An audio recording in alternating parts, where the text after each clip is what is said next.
Bonjour, bonsoir à tous les internautes, auditeurs, auditrices et bien sûr les téléspectateurs et téléspectatrices. Bienvenue au magazine économique, comme vous savez, chaque dimanche 3h sur Radio Métropole, le 100.1 sur Télémétropole, la chaîne 52. Et nous allons parler de pauvreté en Haïti, un travail réalisé par la Banque interaméricaine de développement.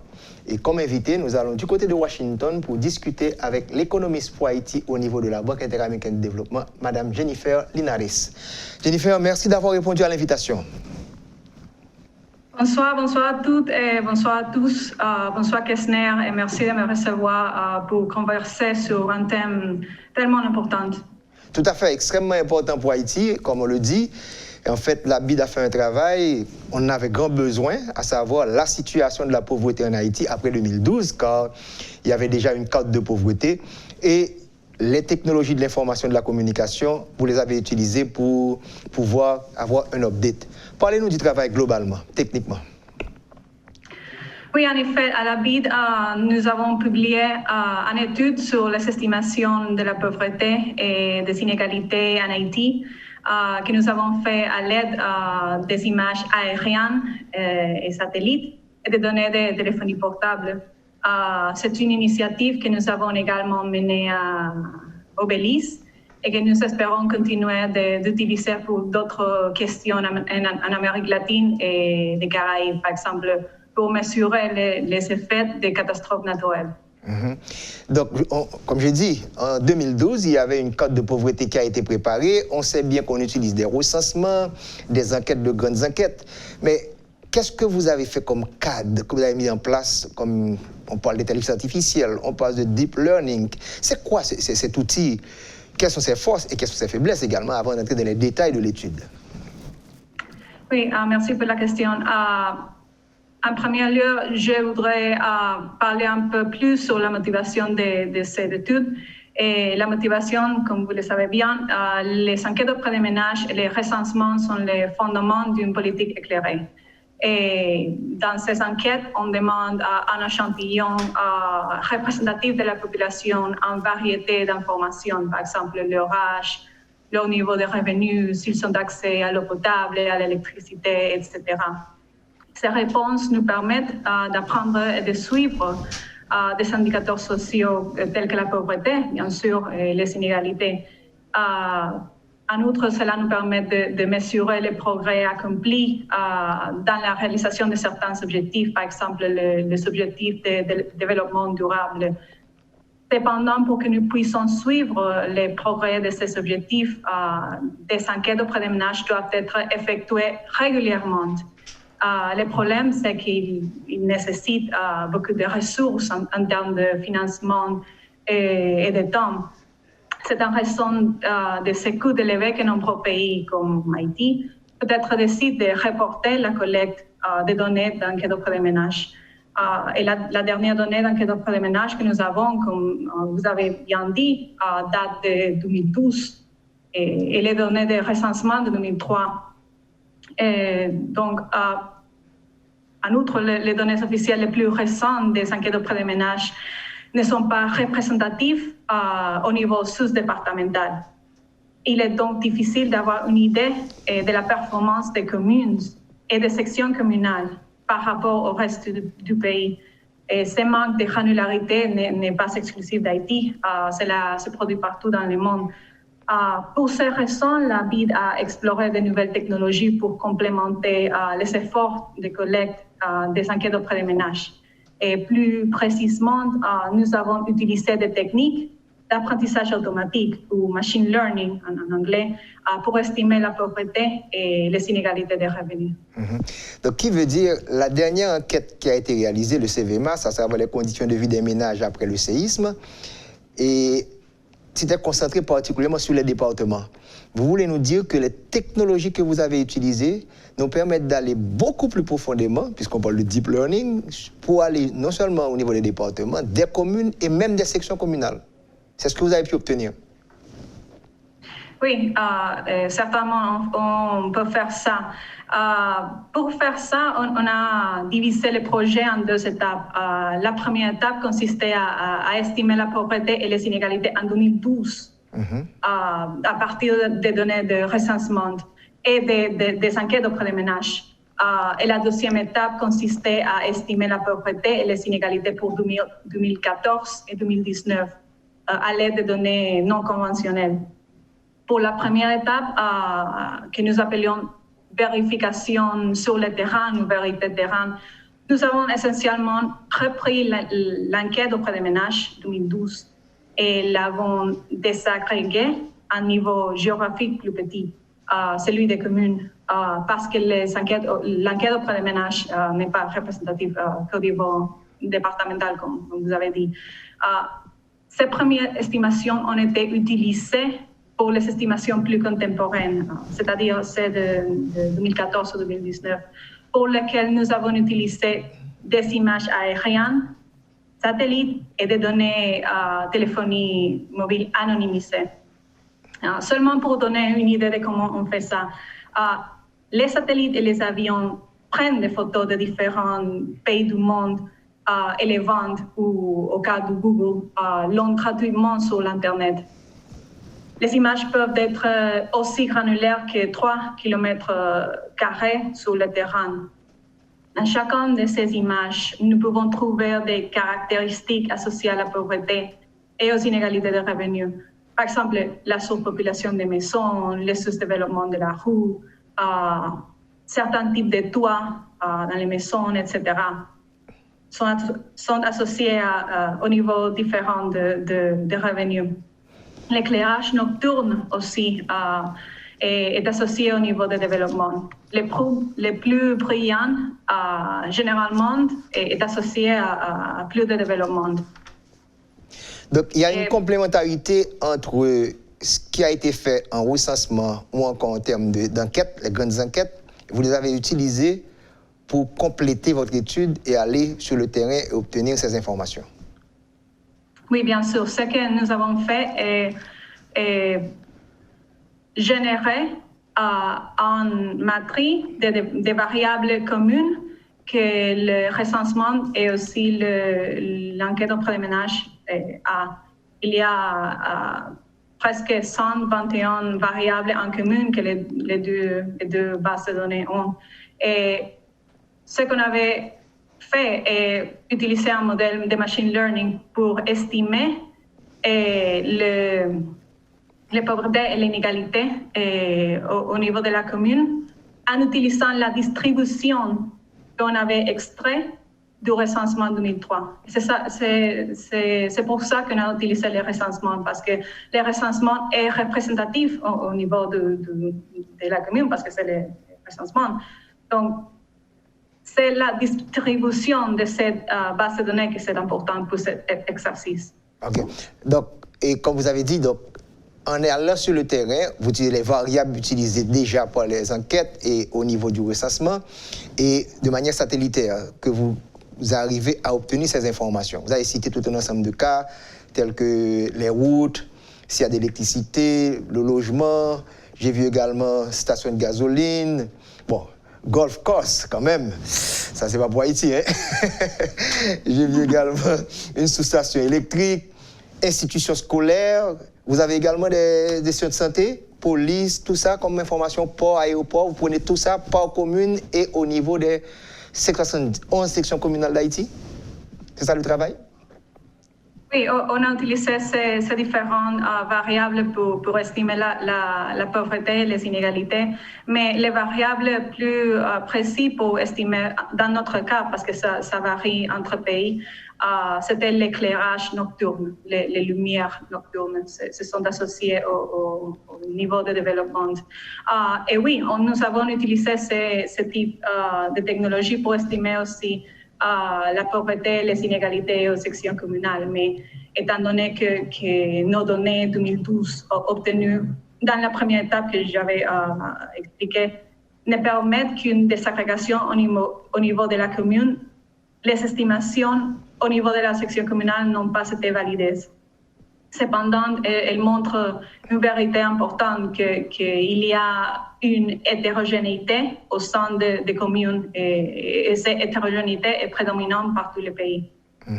Donc c'est bien les 140 communes et plus d'Haïti et les 571 sections communales qui ont été utilisées pour obtenir ces informations et obtenir les conclusions. Oui, c'est ça. On a utilisé toutes les sections communales et toutes les communes. On a quelques communes dont les estimations n'est pas tellement précises comme on aura voulu, mais c'est la minorité. La majorité des estimations sont assez précises. Certainement. Je disais que vous avez pris la pauvreté et l'inégalité. Je prends une commune. À partir des variables, je peux voir la situation de pauvreté, électricité, qualité de logement. Mais comment vous arrivez à avoir les inégalités dans la commune? C'est d'une section par rapport à une autre section? Comment vous arrivez à obtenir cette information, l'inégalité de revenus? On peut voir quelques facteurs dans les images satellites et aussi dans la téléphonie portable dans une région spécifique. Si quelques personnes, quelques zones dans la zone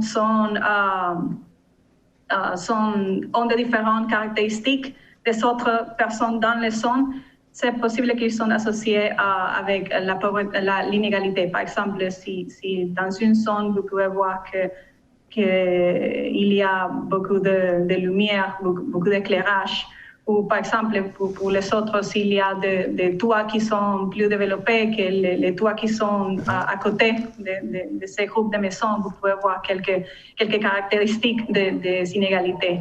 Et c'est comme ça qu'on avait fait. Il y a bien entendu des limites dans notre méthodologie, mais quand même, on a des estimations assez précises pour la majorité des communes.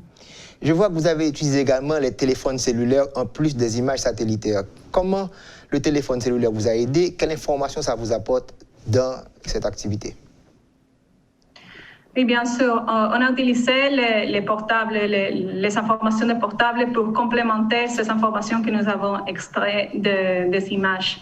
Et la littérature économique, la littérature de l'apprentissage automatique, bien sûr, montre que ces combinations peuvent aider à avoir des estimations plus solides. Quelle information est-ce que vous pouvez extraire des données de téléphonie portable anonymisées? Vous pouvez voir, par exemple, la diversité de contacts, les déplacements des personnes, par exemple, la migration, l'utilisation des roues. Normalement, quand une personne a une diversité de contacts et ces personnes ont beaucoup de déplacements et utilisation des roues, normalement, ces personnes sont associées à des niveaux de revenus plus hauts. Donc, c'est comme ça qu'on peut complémenter. Il y a des limites pour ce type de données. Par exemple, il y a des groupes de population qui sont très importants, par exemple les enfants et les personnes dans l'extrême pauvreté, que ces données ne vont pas capturer parce que, bien sûr, ils n'ont pas de portable. Et c'est pour ça que nous avons travaillé sur ces combinaisons entre les données de téléphone portable et les images satellites. Est-ce que vous avez trouvé des concentrations de téléphones portables dans certaines zones où il y a moins de pauvreté et là, il y a la pauvreté, il n'y a pas de téléphone portable? Oui, il y a quelques sites dont les données de téléphone portable ne sont pas capturées pour cette raison, parce que les personnes n'utilisent des téléphones portables là. Et c'est pour ça qu'on a complémenté avec les autres données. Vous suivez le magazine économique sur Radio Métropole, sur Télémétropole, le rendez-vous économique. Notre invité depuis Washington, Jennifer Linares, qui est économiste pour Haïti à la BID, qui analyse pour nous une étude récente réalisée par cette institution sur la pauvreté en Haïti. Je rappelle que vous suivez le magazine économique sur Radio Métropole, chaque dimanche 3h sur la radio et 100.1. Et le dimanche soir, la chaîne 52 à 7h. Et cette émission sera disponible sur Internet quand vous voulez regarder. Nous avons comme invité depuis Washington Jennifer Linares, qui est économiste pour Haïti à la BID et qui a réalisé un travail, la BID, un travail assez intéressant sur la pauvreté en Haïti. Jennifer, on a parlé de la technique, des limitations qu'on pourrait avoir, mais surtout de l'importance de cet instrument pour nous aider à avoir les informations plus rapides. On avait seulement en 2012, maintenant on a la possibilité d'analyser 2014 et 2019. Donc, nous arrivons au résultat. Donc, qu'est-ce que vous avez obtenu particulièrement? Quelles sont les 10 communes les plus pauvres du pays? Est-ce que les communes qui étaient les plus pauvres en 2012 sont les mêmes en 2014 et en 2019? Également, où retrouvons-nous les personnes les plus pauvres en Haïti? Donc, c'est un aspect territorial qui pourrait nous aider parce que le gouvernement aura préparé un budget, car en politique, il faut toujours voir les zones les plus défavorisées, les zones les plus vulnérables. Comment ça peut nous aider? Donc, la question est la suivante. Quelles sont les 10 communes les plus pauvres en Haïti, 14-19 par rapport à 2012? Merci pour la question. J'ai ici la liste des communes les plus pauvres. Selon notre modèle en 2012, les plus pauvres sont normalement situés au sud, à Tibonite, nord-est et nord, ces départements spécifiques en 2012. Par exemple, Île-à-Vache, Terre-Neuve, Capotis, Borne, Baie-d'Aisne, Cornillon, Saint-Suzanne, Baon, Basse-Lim et Chantal. Et on a toutes ces informations sur notre rapport. Vous pouvez les trouver dans notre site web.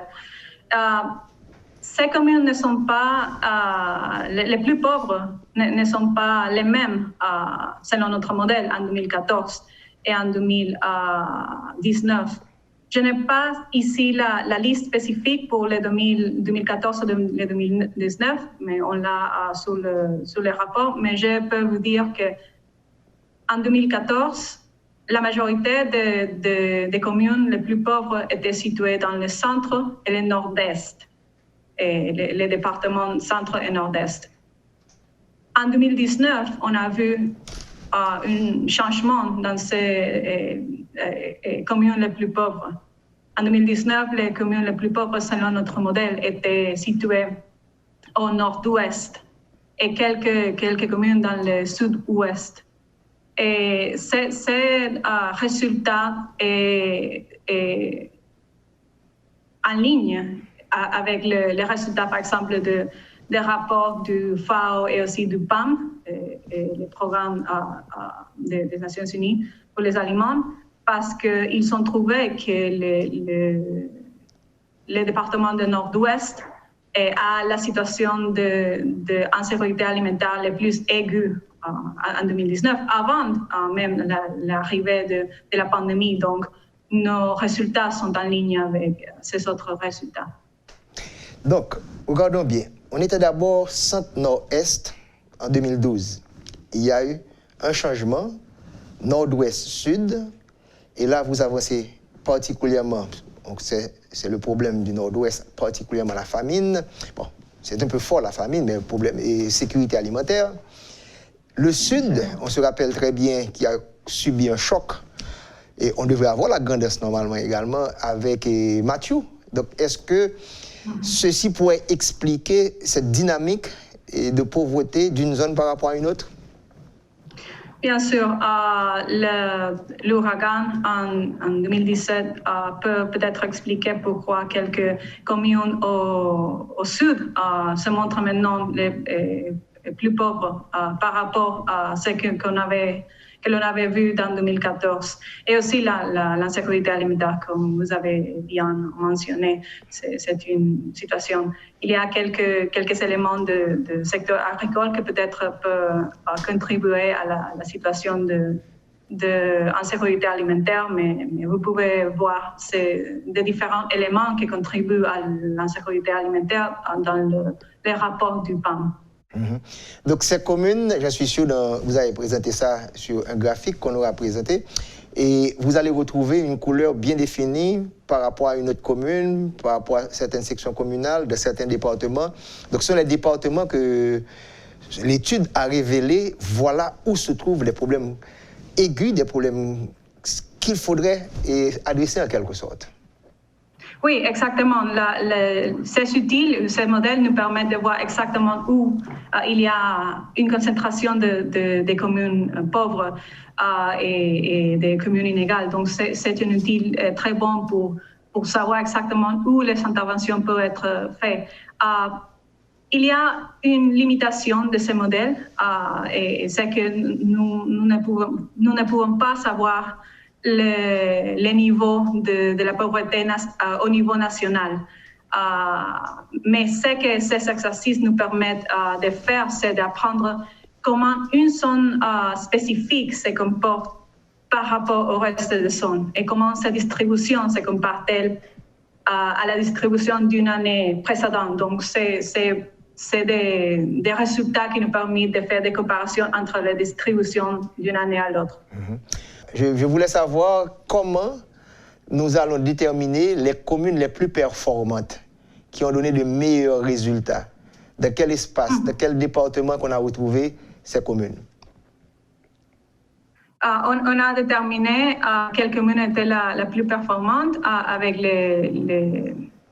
les caractéristiques que je viens d'expliquer. Par exemple, les caractéristiques du sol, caractéristiques qu'on peut extraire des images satellites et aussi des données mobiles. Ceux qui ont les caractéristiques plus associées avec la pauvreté ou pas la pauvreté sont les plus performants ou les moins performants.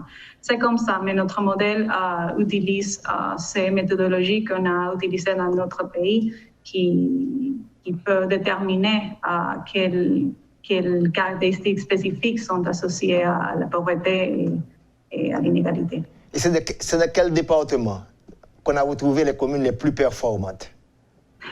Désolé. Dans le département de l'Ouest. C'est une vérité que l'on a confirmée dans toutes les années que nous avons, dont nous avons fait les estimations pour 2012, pour 2014 et 2019. Les communes situées dans le département de l'Ouest étaient les plus performantes. Donc c'est une constante. Toutes les années, les communes du département de l'Ouest sont les plus performantes par rapport au reste du pays. Oui, c'est ça, c'est une constante. Je voulais savoir, est-ce que les données satellitaires et téléphoniques vous ont permis de voir le mouvement migratoire vers ce département? Oui, bien sûr. On peut voir le niveau migratoire de commune à commune. Vous pouvez voir qu'il y a beaucoup de déplacements dans les sections communales et aussi les communes dans le département de l'Ouest. Vous pouvez voir ces migrations. Et dans l'étude, vous pouvez trouver une carte qui montre très bien les mouvements de personnes, les routes les plus utilisées en Haïti. À partir des données mobiles, on peut savoir où les routes les plus utilisées sont. Donc oui, on peut voir la migration avec les données qu'on avait. Donc c'est les routes nationales particulièrement qu'on pourrait trouver, telles que la route nationale numéro 1, route nationale numéro 2, ce sont les routes les plus utilisées? Oui, ce sont les plus grandes que vous pouvez trouver dans ce sont les plus utilisées selon notre modèle et selon les téléphones portables. Les dernières estimations que nous avons concernant les populations dans ce département, ils ont dépassé plus de 4,5 millions d'habitants. Ça se rapproche de 5 millions d'habitants. Je parle du département de l'Ouest. Pas trop longtemps, peut-être même pas 3-4 décennies, on était à 5 millions d'habitants sur l'ensemble du territoire. Et voilà le département de l'Ouest qui se rapproche des 4,5 millions. Est-ce que ces chiffres, ces données pourraient aider les gouvernements, qu'ils soient locaux ou nationaux, à prendre des décisions pour qu'il y ait cette déconcentration, pour qu'il y ait moins d'infrastructures concentrées, tout ce qu'il y a de bon dans le département de l'Ouest? Est-ce que cette étude ne pourrait pas nous aider avec tous ces mouvements migratoires? Oui, bien sûr, les données de téléphone portable, de téléphone mobile anonymisés, on peut les utiliser pour savoir comment il y a une déconcentration ou concentration de la population. Dans notre étude particulièrement, ce n'était pas la question de recherche, mais quand même, on peut utiliser ce type de données pour faire beaucoup plus d'efforts. Donc oui, je crois que c'est une outil que vous pourrez utiliser pour ça. Et pour informer les politiques et même pour faire des autres questions de recherche. Par exemple, s'il y a des questions sur l'impact, par exemple, ou la vulnérabilité d'une commune spécifique aux choc naturel, on pourrait utiliser ce type de données pour ça, comme vous avez mentionné, la mobilisation des personnes, mais aussi des autres aspects. Un deuxième département qui devrait nous intéresser, nous en Haïti, c'est le département de l'Artibonite, qui est d'ailleurs le deuxième département en termes de population, qui se rapproche de près de 2 millions d'habitants. Et qu'est-ce que vous avez obtenu de ce département? Il y a également des communes pauvres. Et comment est ce département? Parce qu'on parle de manière relative, mais on pourrait analyser également de manière absolue. La ville de Gonaïves, semble-t-il, oui, une population importante, mais beaucoup de pauvres également. Oui, en effet, dans notre étude, vous pouvez voir les 10 communes avec le plus grand nombre de personnes vivant dans la pauvreté monétaire en 2012 spécifiquement. Donc, c'est la vérité terrain parce qu'on a utilisé les données officielles pour faire cet exercice. Et dans cet exercice, vous pouvez voir que l'Artibonite a presque 200 000 personnes. Plus que ça, on a presque 400 000 personnes qui habitaient à la pauvreté. Donc, c'est très important parce que si on fait une agrégation entre l'Artibonite, l'Ouest et quelques parties du Nord, on peut voir que un Haïtien sur 4 habite dans 10 communes spécifiques. Et vous pouvez trouver ça dans notre étude. Et presque 200 000 habitent à Gonaïves, ou habitaient à Gonaïves en 2012. Donc, c'est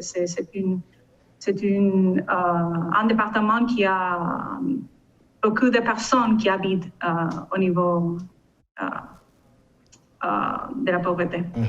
Et là, dès qu'on parle de pauvreté, on peut lier facilement l'insécurité également. Donc, ce sont des informations qui pourraient être utilisées. Donc, lorsqu'il y a une forte pression démographique dans certains endroits, la densité est extrêmement importante, même si le département de l'Artibonite, c'est le deuxième département en termes de superficie, plus de 4000 km², mais ça peut créer des tensions très fortes. Donc là, ce qu'on remarque dans la conjoncture, dans l'actualité, eh bien, il y a des phénomènes structurels pour les expliquer en quelque sorte.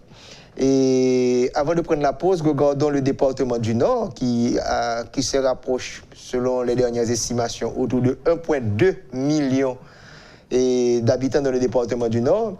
Est-ce que vous avez quelques informations sur des communes qui ont des problèmes dans ce département? Oui, on peut voir, selon notre modèle, qu'en 2012, la vérité terrain, encore une fois, on peut voir qu'à Cap-Haïtien, on avait 135 000 personnes qui habitaient dans la pauvreté. Et on peut voir aussi qu'il y avait plusieurs personnes qui habitaient avec de très hauts niveaux de la pauvreté dans le nord, par exemple Borgne et aussi Baon et Baslim sont des communes qu'on peut trouver dans le département du Nord qui ont des niveaux de pauvreté qui excèdent les 85%. Donc, il y a beaucoup de personnes qui habitent dans la pauvreté. Mais ce n'est pas seulement en question de niveaux de pauvreté, mais aussi de nombre de personnes dans la pauvreté, comme vous avez dit. Oui. Ce n'est pas seulement le taux, mais également le nombre de personnes. Et exactement. Là, bon, il n'y a pas que la pauvreté rurale, pas vrai? On sait que c'est là où domine la pauvreté en Haïti, mais ça crée également une pauvreté urbaine, cette forte tension qui est créée par la migration. Oui, bien sûr. Voilà, vous suivez le magazine économique sur Radio Métropole, le 100.1, sur Télémétropole, la chaîne 52. Cette émission sera disponible sur Internet. Nous allons prendre la pause et on se retrouve pour la troisième et la dernière partie de l'émission.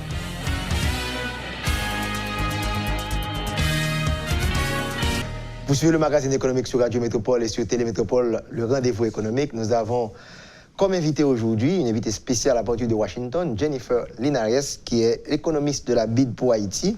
Et on discute de la pauvreté en Haïti, surtout après les chocs que nous avons subis, que ce soit Mathieu ou encore Pays Loc. Donc ces informations vont nous aider certainement. Résumé des résultats et de votre étude, globalement, vous dites qu'en 2012, un Haïtien pauvres sur 4 vivaient dans 10 communes de l'Artibonite, de l'Ouest, du Nord-Ouest et du Nord. Maintenant, comme vous savez, la pauvreté comme la richesse, c'est dynamique également. Donc, si on ne crée pas de la richesse, eh bien, on peut avoir de la pauvreté. Ça a changé. C'est la raison pour laquelle d'avoir des informations, même si elles ne sont pas parfaites, mais on sait dans quelle direction on y va. On a déterminé les communes les plus performantes par rapport au reste étaient généralement situées dans l'Ouest en 2014 et en 2019. Les communes du Nord-Ouest sont devenues les moins performantes par rapport au reste en 2019. On a parlé du problème d'insécurité alimentaire.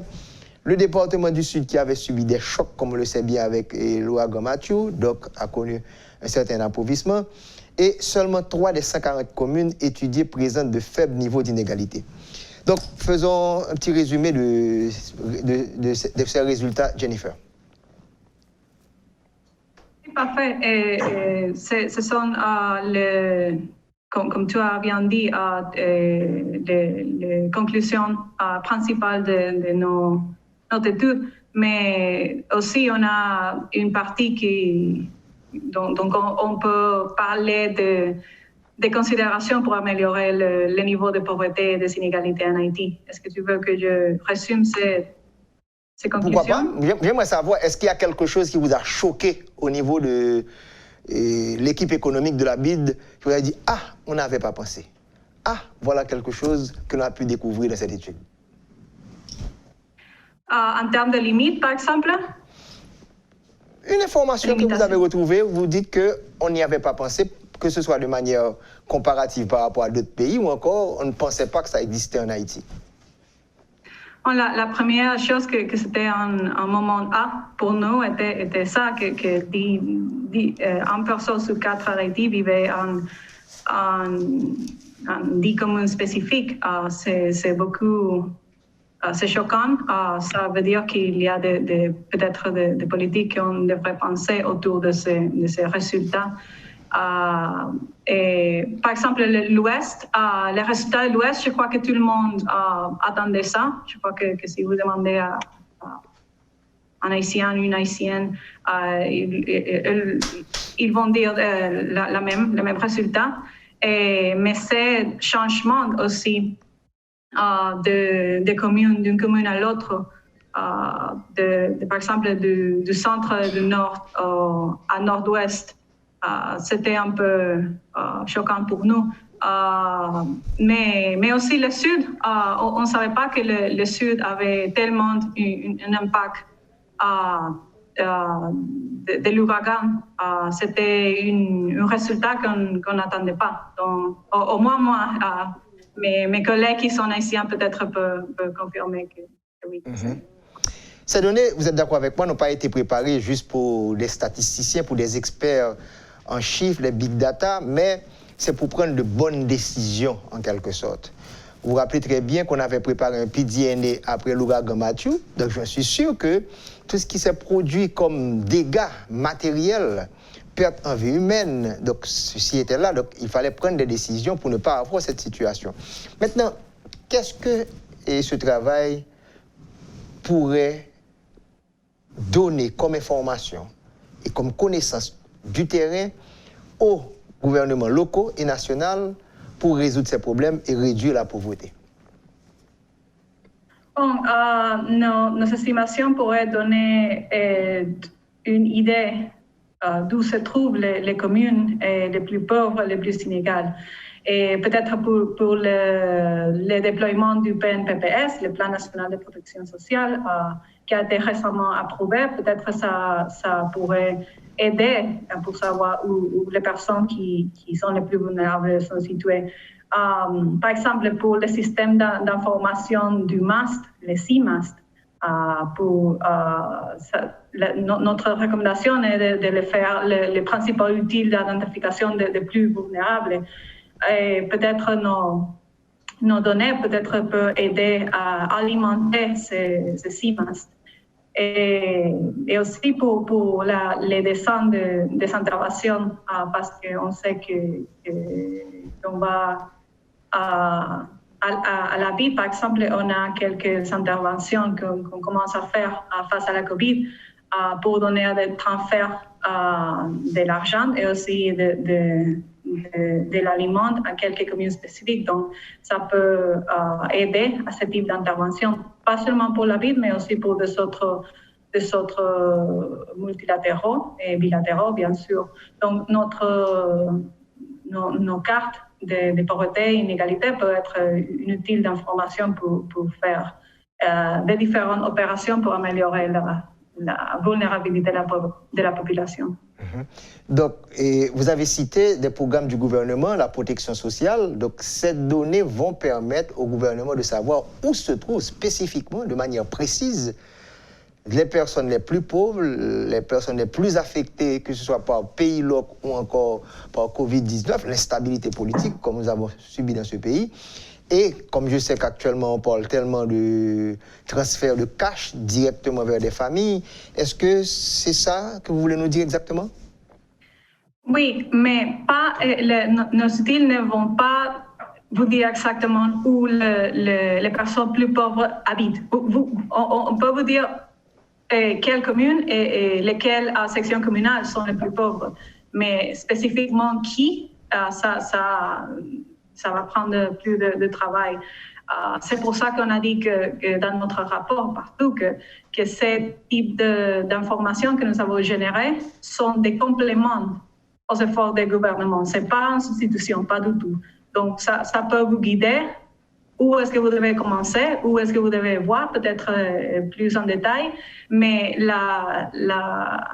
les données qui sont collectées au niveau du terrain on ne peut pas les remplacer. C'est pour ça qu'on dit que c'est un complément. Donc, on revient à la nécessité d'avoir le recensement de la population, dont le dernier a été réalisé seulement en 2003. Et logiquement, chaque 5 à 10 ans, on aurait dû avoir des recensements. Et ça va faire 17 ans qu'on n'a pas eu de recensement. Donc, c'est une grande faiblesse des statistiques de ce pays pour déterminer les vrais problèmes et aider les plus pauvres en quelque sorte. C'est ce que vous voulez dire? Je voulais dire que les statistiques officielles sont très nécessaires. On doit les avoir toujours, on doit les collecter. Mais comme j'avais dit dans le début de cette émission, ce problème arrive partout, pas seulement en Haïti. C'est un problème que beaucoup de pays en développement ont. On doit seulement... Ce que nous voulons dire, c'est que nos outils peuvent aider à complémenter pendant les années qu'on n'a pas des enquêtes auprès des ménages, par exemple. Mais oui, à la fin, c'est très important d'avoir des recensements, avoir des enquêtes auprès des ménages. Mais on comprend très bien qu'il y a des limitations en termes de temps et aussi des ressources. Donc, c'est un balance. Et je crois comprendre qu'il y a 3 pays dans la zone, le Brésil, l'Argentine et le Belize, qui ont utilisé ces outils. Est-ce que vous avez une idée des résultats et comment les politiques publiques ont été adoptées? Est-ce que si vous savez? Malheureusement, je n'ai pas les résultats des autres pays que vous avez mentionnés. Je sais qu'au niveau du Belize, je sais qu'ils sont très précis. Ils ont fait la validation et l'Institut de statistique national de Belize a validé le modèle, a dit que oui, il est très précis et qu'il commence à voir peut-être quelle autre utilisation on peut donner à ce type de technologie. Mais pour les autres pays, malheureusement, ils ne sont pas dans notre département, donc je ne sais pas les détails spécifiques de comment les différentes institutions publiques prennent l'initiative. Une autre opportunité, vous avez attiré notre attention et pour améliorer les niveaux de pauvreté et d'inégalité, c'est un plan global pour la croissance inclusive, comme vous savez aujourd'hui on en parle. Car cela nécessitera que plus de ressources soient mobilisées pour les dépenses sociales et que le système fiscal soit rendu plus progressif. Là, le budget, une situation extrêmement difficile pour Haïti, on n'en donne pas assez d'importance, on n'en comprend pas assez bien, mais c'est clairement dit qu'on devrait avoir dans le budget des montants beaucoup plus importants pour les secteurs sociaux, l'éducation, la santé. D'ailleurs, et vous pouvez en parler si vous voulez, la carte d'éducation que vous avez mis dans 4 départements au niveau de la BID et que vous comptez élargir. Et l'aspect fiscal, la progressivité, parce qu'on sait qu'on a un système fiscal qui n'est pas trop égal en Haïti. Oui, on a parlé de ça. Par exemple, le système fiscal d'Haïti a tendance à être régressif parce qu'il dépend largement sur les impôts indirects. Par exemple, au cours de l'exercice fiscal 2019, les impôts sur les revenus ne représentaient que 26% de recettes fiscales totales, tandis que le TCA, les taxes de vente et les taxes douanières équivalaient respectivement à 28 et 26%. Un système plus progressif et plus juste pour les vulnérables. La levée de certaines des exonérations fiscales en place pourrait aider à faire le système un peu plus progressif. Et comme vous le savez, alors que les revenus d'entreprise et des particuliers sont tous deux imposés selon une échelle progressive allant de 10 à 35%, depuis les années 50, les nouvelles compagnies se sont inscrites sur la liste des nouvelles industries recommandées par le gouvernement. Ils se bénéficient d'avantages fiscaux spéciaux, notamment une exonération de l'impôt sur les revenus des sociétés pendant 5 ans. Et ce que l'on veut dire que peut-être on peut voir un peu évaluer la progressivité du système globalement pour voir s'il y a des opportunités pour l'améliorer. Et aussi, par exemple, on a une étude très, très importante qu'on a fait en 2018, je crois, la BID, l'objectif est de transmettre aux autorités et de faire plus avec moins. Il y a certaines opportunités pour voir, par exemple, dans le secteur social, s'il y a des personnes qui se bénéficient des transferts qui ne sont pas pauvres, qui ne sont pas du tout vulnérables.